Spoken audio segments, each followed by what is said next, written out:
Hello everyone, আসসালামু আলাইকুম। সবাই কেমন আছেন? আপনারা কিন্তু অসাধারণ একটি ডেজার্ট আইটেম দেখতে পাচ্ছেন, যেটা হচ্ছে ফ্রুট কাস্টার্ড। অনেক মজা এবং অনেক বেশি পারফেক্ট হয়েছে আমার এই ফ্রুট কাস্টার্ডটা, যেটা আমি প্রথমবারই বাসায় নিজে হাতে বানিয়েছি, ট্রাই করেছি যে কেমন হয় দেখার জন্য। তো চলুন রেসিপিতে চলে যাই। ফার্স্টে হচ্ছে আমি 1/2 লিটার দুধ গরম করে নিয়েছি, আর এখানে কয়েক রকমের ফল, কমলা, আপেল, 2 রকমের আঙুর, ডালিম, কলা, আমার হাতের কাছে যা ছিল তাই আমি নিয়েছি।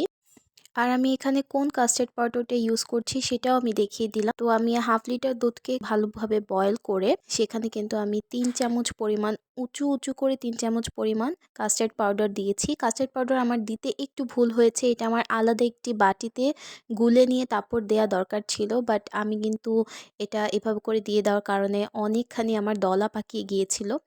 আর আমার কাছে মনে হয়েছে কাস্টার্ড পাউডারের পরিমাণটা একটু হয়তো বেশি হয়েছে, কারণ আমি পরবর্তীতে 1 গ্লাস পানি অ্যাড করেছিলাম। তো আপনারা সেই অনুযায়ী দিতে পারেন। আর এখানে হচ্ছে আমি চিনি অ্যাড করেছি প্রায় 10 চামচের মতো, চায়ের চামচের 10 থেকে 12 চামচ হবে। আর 1 চিমটি পরিমাণ লবণ দিয়ে খুব ভালো করে আমি মিশিয়ে এটা একদম ঠিক হয়ে আসা পর্যন্ত আমি কিন্তু ভালোভাবে সেদ্ধ করে নিয়েছি।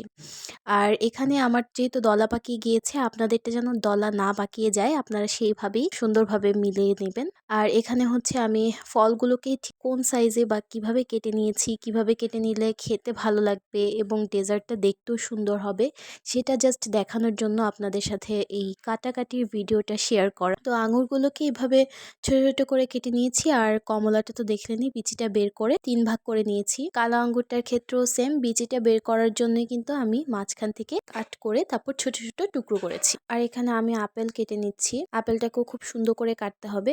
আসলে কাস্টার্ড যে জিনিসটা, ফ্রুট কাস্টার্ড, এটা কিন্তু যারা ফালুদা পছন্দ করে তাদের জন্য খুব বেশি মজার একটি খাবার হবে।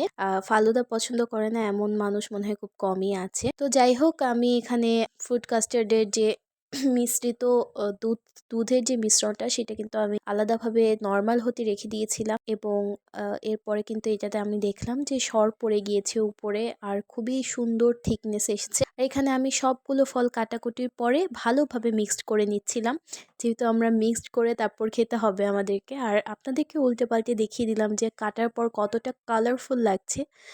তো আমি এটা হচ্ছে, যেহেতু আমার অনেক বড় একটি বোল লাগবে, তাই আমি একটা বড় বোলে শিফট করে নিলাম। তো শিফট করার পর আমি এটাকে ছাঁকনি দিয়ে ছেঁকে তারপর হচ্ছে দিচ্ছি, কিন্তু আপনাদের ছাঁকনি দিয়ে ছাঁকতে হবে না যদি আপনারা আমার মতো ভুলটি না করেন, অর্থাৎ কাস্টার্ড পাউডারটা দেওয়ার সময় যদি সতর্ক থাকেন সেই ক্ষেত্রে। তবুও কিন্তু অনেক বেশি ভালো লেগেছে, একেবারেই পারফেক্ট ছিল, কোনো প্রকার পাতলা বা একেবারে ঘন কোনো কিছুই আমাদের খেতে গিয়ে অনুভব হয়নি।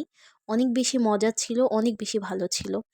তো যাই হোক, এই তো আমার ফ্রুট কাস্টার্ড কিন্তু রেডি। এবার আমি এটাকে খুব সুন্দর করে মিক্সড করে নিব এবং ফ্রিজ আপ করে নিব, অর্থাৎ কিছুক্ষণ আমি নর্মাল টেম্পারেচারে রাখবো। যেহেতু আমার ঠান্ডা খাওয়া নিষেধ, তাই শুধুমাত্র গরম ভাবটা কাটার জন্য নর্মালে আসা পর্যন্ত আমি জাস্ট নর্মালি একটু রেখেছিলাম। আর এখানে আমি গার্নিশিংয়ের জন্য সামান্য একটু গুঁড়া দুধ ছিটিয়ে দিচ্ছি, এতে করে একটা ক্রিমি ভাব আসে আরও বেশি, আর খেতেও কিন্তু অসম্ভব মজা লাগে আরও বেশি। এটা আপনাদের অপশনাল, আপনাদের যদি মনে চায় আপনারা তাহলে দিতে পারেন, এছাড়া দেওয়ার কোনো প্রয়োজন নেই। এই তো আমার ডেজার্টটা কিন্তু একদমই রেডি হয়ে গিয়েছে। সো সবাই জানাবেন কেমন লেগেছে আমার ডেজার্টটা। Thank you so much for watching my video, and if you like my video then don't forget to follow my page and subscribe to my channel.